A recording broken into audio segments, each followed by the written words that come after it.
lit world of what he believes to be reality. But there is, unseen by most, an underworld, a place that is just as real, but not as brightly lit. A dark side.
Here are your two hands. During the war, they worked very hard.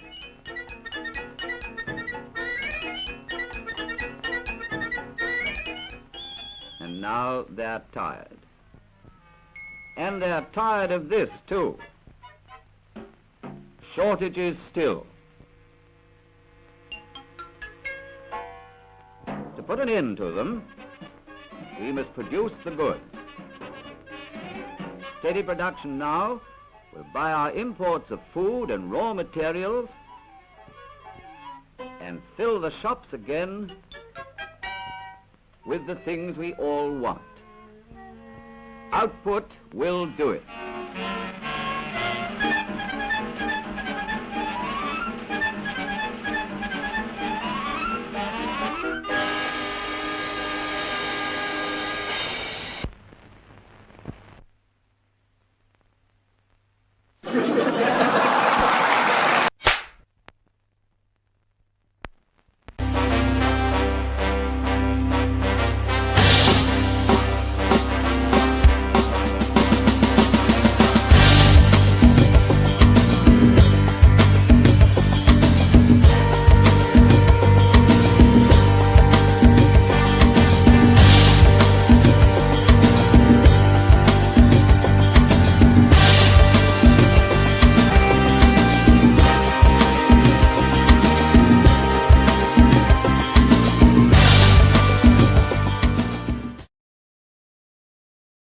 Something I thought I would add.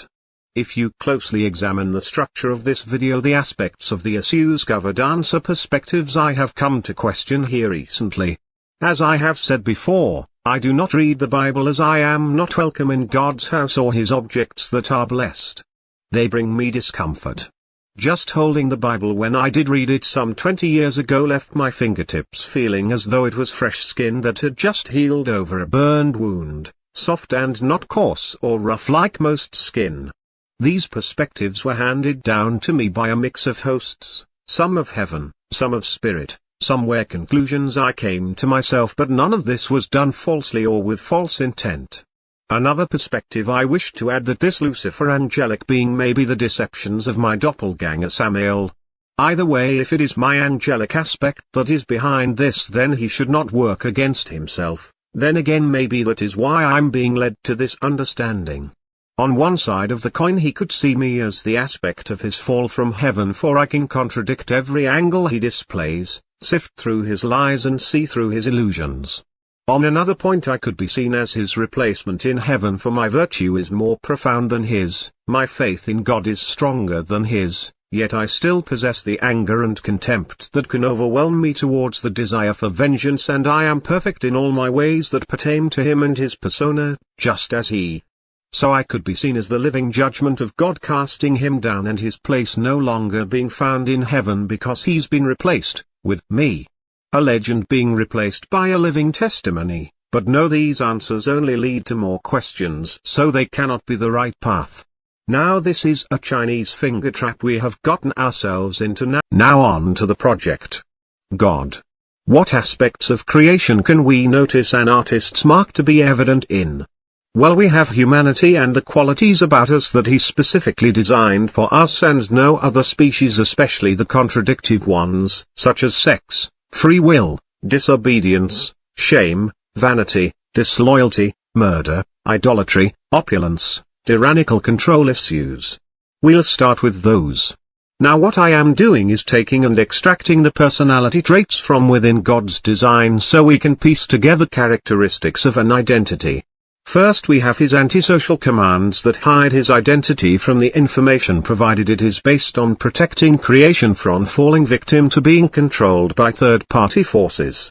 We also see that this trait most likely came from experiences in the past, such as the rebellion for example, so it is a learned reaction, not a personality trait. Moving on then, next is the sin of man we are all supposedly born guilty of, and that is sex. To God, sex is a sin of opulence and a serious double standard. Sex is necessary for mankind to continue his existence. Technically there is no exception to God when it comes to sex, whether by married couples or casual encounters. It's all a sin by his standards, and we each are considered born guilty of sin instantly by the act our parents performed to bring us into the world. This is a major personality marker that shows signs of either a community-based social ethic or childhood-instilled behavioral pattern placed as a reflex-like trait. Next we have the human condition of free will. Another major double standard of our design that goes back to mankind's first sin, which many believe was disobedience, but that is where the double standard takes place, for if free will was a gift from God and was his intention to bestow man with this quality, then eating the fruit from the tree was not mankind's first sin, lying was, and it was done out of fear and shame. For if you notice, God did not get angry with Adam and Eve until he asked them why they were covering themselves in shame and if they had eaten the fruit, to which they lied to him and said no. That is when he burst out in anger and said he knew they had, because we wouldn't be covering ourselves unless we had. So if the gift of free will was intended by his design all along, then everything that happened in the garden was by his design except when they choose to lie to him. Through this we see that it was most likely mankind who was responsible for this confusion out of spite for the hardships they have had to endure since we were exiled from the garden. Even that, however, was both necessary and intentional, as mankind had to leave the garden in order to begin the process of learned skills through evolution. However, through this event I see the parental tough love approach, but behind that I also see a creator who privately detests his own creations because he has embedded the qualities that he himself is not capable of experiencing and made them within his own creations that logically to him would be seen as to enjoy what he could not, and that is where the resentment begins. Watching us enjoy the free will to choose our lives' courses while he is bound by his entitlement of being God, where we can enjoy the satisfactions of sin without the born wisdom to know their repercussions, while he must remain an image of perfection, never enjoying such things, and many other qualities of the human condition that comes with emotions and self-awareness is the reasons of why he is so quick to anger with us, and is what led to his designing the divine virtues of his will. Or did he? Maybe the church and priests designed these virtues, and God, knowing this, designed the 10 Commandments first in the fashion that he did. If anyone has looked at them from a third-person perspective, they are plain and to the point. They do not contradict each other. Thou shalt not steal, thou shalt not kill, thou shalt honor thy mother and father, thou shalt not commit adultery, thou shalt worship no other god before me, thou shalt not worship engraven idols, thou shalt honor thy neighbor, thou shalt not blaspheme the name of God, thou shalt not speak false lies, thou shalt hold no conviction against another nor trespass against one another, thou shalt not profane your own body, thou shalt not bear thy neighbor's shame before others, Thou shalt not cast thy unborn seed to the waters, thou shalt honor your fathers' fathers who came before them, thou shalt not covet any earthly things.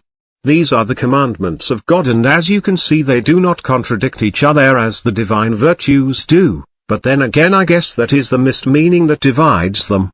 The commandments are explicit, do nots handed down by God to man through his prophets. The divine virtues and deadly sins are details of certain actions that can either redeem a person or condemn them, and were discerned by men of faith that sought to understand his will towards man to live by, and it seems the virtues of God's will contradict the very foundation of mankind's free will. Sometimes it seems to bar the very ability of free will itself. I think in my opinion that mankind, no matter how pious, is still man and incapable of comprehending God's nature, thus should not dictate to the masses what they interpret as God's will for man. That unless they have gone through an experience like Enoch, Moses, Daniel, Elijah or any of the other prophets had, where God intentionally brought them out of body in spirit and made them capable of hearing and understanding his will by making them an angel or vessel of his spirit, then they should not try to dictate his will as such. I sense that the Jewish were right in this aspect, that these things should be handed down by angels as they are sinless in nature and are each connected to his will, otherwise it runs the risk of being misinterpreted or mimicked even if it is for the greater good. For example, because of the misinterpretation of sex as a sin, mankind is forever naturally born of sin, which is why they say Jesus came born of the Immaculate Conception and redemption to absolve us of the carnal sin, and envelopes the purpose behind his title of being he who is without sin, but still it is dodging the underlying issue of man being born with the lesser than perfect image, unlike himself, and bound not to be as successful in any outcome from our lives.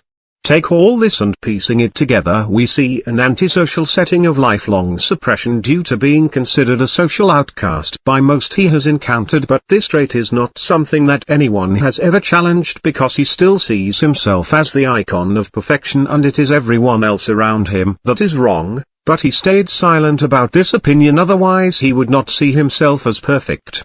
Which I am beginning to see that this image the church has been promoting, the one who has been made God in our religion's history, from Noah's tale, the war of Israel and the Canaanites and the Levites with the ark, all the way to present-day religious encounters and doctrine, is actually none other than my angelic self, the fallen one, Lucifer himself. Even down to the glaring face of light that none may look upon bears the quality of the light-bearer, not God, the benevolent creator and loving fatherly figure I remember from the garden I was shown in my comatose vision. Maybe that was why I was shown these things, to see and know his presence from the one who would try to even deceive an aspect of himself. And as it is said that Jesus mentioned, if Satan is set against himself then his kingdom is divided, and how can a kingdom divided last for eternity? Another aspect to point out is the severe difference between the Garden of Eden in chapters 1-5 and the quick to lash out harsh judgment of chapters 6-14 that covers the flood of Noah's tale. Here in this change we see that he has lost his patience and benevolence and has taken the form of a malevolent being without regard to collateral damage nor mercy, as he places his decree upon the children of the Nephilim as abominations, holding convictions against the innocent without remorse, and his decision to flood the earth and basically start from scratch because they all had turned from acknowledging him or even listening to him, as they had placed the heroes, the Nephilim children, who used their powers to help and save mankind many times, and so they were donned the title of men of legend and men of renown, even though he had sent them to perform these tasks that led them to be heroes in the first place. If they were seen as heroes, then that means they were doing their job he had sent them to do in the first place. This shows signs of emotional detachment, immediate sense of jealousy and a subconscious retaliation against his own angels for being heroes and doing exactly what he sent them to do in the first place. More importantly, I see two different gods. The creator from the Garden of Eden, the creator of the heavens and the earth, is not the same God by chapter 6 and Noah's flood. All the qualities and skills portrayed in the beginning of Genesis are traits and skills that only one could possess if they were highly skilled in self-control and of sound mind. The qualities portrayed from chapter 6 on are qualities of the exact opposite, and not one who was or had ever at any point been an individual possessing the self-control of the Creator. So with that perspective in place, we come to the question of what happened to him then, and who is the God that has been deceiving us as far as we are able to resort to recorded evidence to tell us this.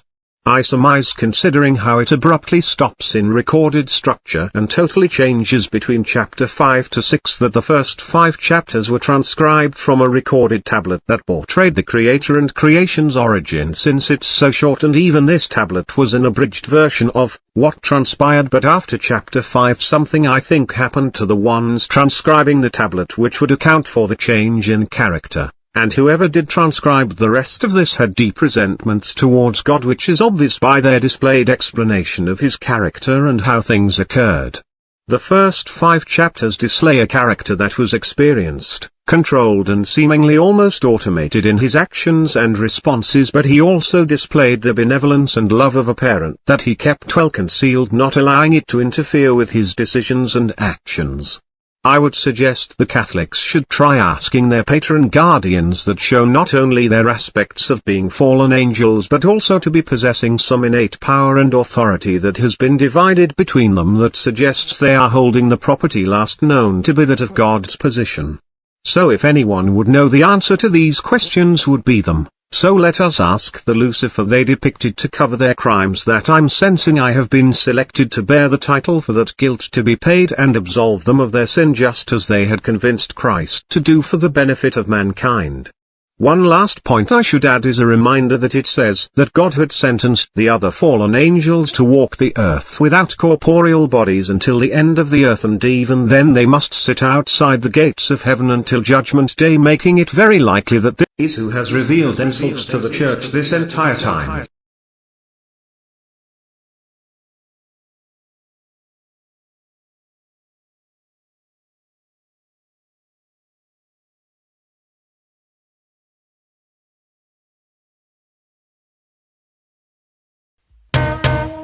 Outlaw immortals. Bow down to something greater than yourself, trick. Individually capable of enormous amounts of chin checks and eye swallows. They ain't knowing. You watching but you ain't seeing what lies before you, biatch.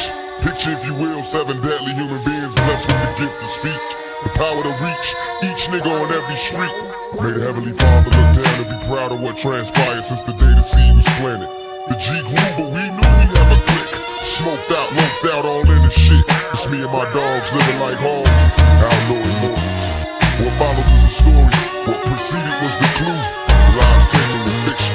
Don't fuck around and make it true. My adversaries crumble when we rumble. It's a catastrophe. Out for revenge on bitch niggas that blasted me. Plus my alias is Machiavelli. A loaded 357 with hollow points to a nigga belly. Bust him and see if he bleed. He should've never fucked around with a sick ass nigga like me. They call my name out, niggas run. Let's be prepared for the outlaws. Here we come. They call me Hussein Fatal. It's a 2-game table. I'm robbing your niggas' cradle with a knife in your navel. Rap-related, criminally activated and evil. I wouldn't wanna be behind my fucking Desert Eagle to the end. I'm telling all friends and enemies. You see what I got to make you freeze? To touch me, you need titties. Complete most. Wanted on the streets of the East Coast. Young guns fight and niggas bleed. I be shining like white diamonds and crystals. Glistening, holding pistols. The mission simple, roller for roller. That presidential store, all of potential. $1 billion ball of potential. Sorta, all a call on the nigga. I be sure to get you. K Castro, fast show. For my Castro blast. And I'ma last yo past all these class Joes and assholes who claim like they be running things. I be gunning those same niggas running late. My name is motherfucking Napoleon, and I'd rather be robbing again before these motherfuckers see me suffering, but it ain't nothing. And I got no time for no bluffing. Before a nigga finish with putting in work, I better end up with something. I think these niggas got the game fucked up. If they don't believe that a young nigga like me will bust, perhaps it's a must. I'm facing cases, fuck probation is what I'm speaking when these money hungry cops will chase. Thug nigga till we die. No mercy on these player hating bitches. Ask me why. When we ride, thug nigga till we die. No mercy on these player hating bitches. Ask me why. When we ride.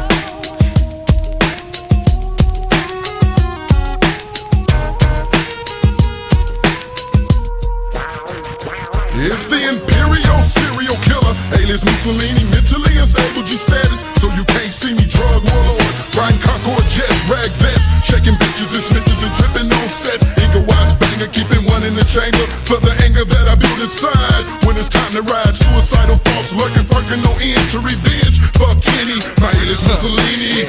They call me Edie, Young nigga greedy, so I'm running up on these niggas easy. It ain't nothing, cause what they want is something. So I'ma commence to dump and stomp down and stuck up while my beat is bumping. Thuggin' till my fucking last up. With Lil Pole and Castro, who you think was on that asshole? Don't ask up. Alloy Immortals doing this dick nerd on the spot, so ain't no chance to hide when we ride. My alien's Gaddafi, Trump tight so fast can't copy. 6'3" and cocky, quick to hit your bitch and she drop me. Severely addicted to living like a fucking felon. My beefing with rookie cops, the cookie rocks a nigga selling. Since a shorty I've been living like Defiant. Nickel plated chrome, got this baby Capone looking like a giant. And I ain't lying, it's like it's me against myself. With all these backstabbing snakes grabbing at my fucking wealth. Moco Mini Gold, terrorist, madman, killer. The bottom of the river where somebody lays and shivers. I'm back, nigga, with the 50 cal caps, with the murderous stack. Let it creep while these motherfuckers eat beef. It's been a long road, a lot of episodes. And as the clock blows, I gotta teach hoes, reach hoes, make a feeling nigga when I'm mashing out, surpassing any assassin. Thug nigga till we die. No mercy on these player hating bitches. Ask me why. Do we ride? Thug niggas till we die. No mercy on these player hating bitches. Ask me why. Do we ride? Thug niggas till we die. No mercy on these player hating bitches. Ask me why. Do we ride? Thug niggas till we die. No mercy on these player hating bitches. Ask me why. Do we ride? Outlaw Immortals, baby. Y'all niggas can't fake this so crazy. Machiavelli, Hussein, Castro, Gaddafi, Mussolini, I mean, Napoleon, Khomeini. What y'all really wanna do? Like them niggas say, what would you do?